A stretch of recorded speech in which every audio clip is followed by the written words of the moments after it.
My name is Özlem Okuyucu from London School of Economics. First of all, I would like to thank you for your speech.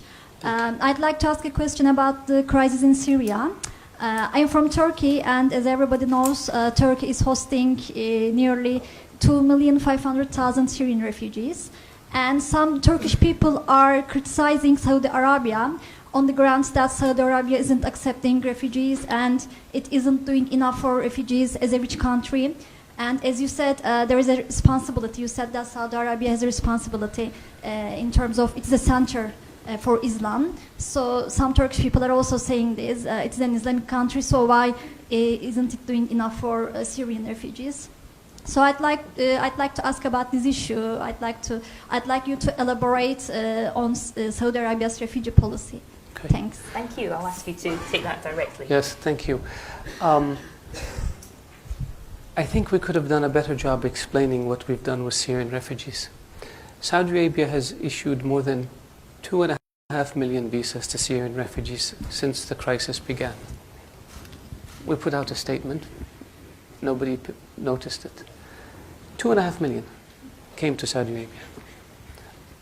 Arabia. I think 600,000 or 700,000 still remain in Saudi Arabia. Not one of them lives in a refugee camp. And not one of them lives in a tent. Because the custodian of the two holy mosques ordered that all Syrians who come to Saudi Arabia be provided residency permits so they can send their kids to school, so they can have access to medical care, and they can have access to social security, and they can get a job. We don't have one Syrian. Of all the Syrians who came to Saudi Arabia, 2.4 million, not one of them lives in a tent. And the same thing we did with Yemenis.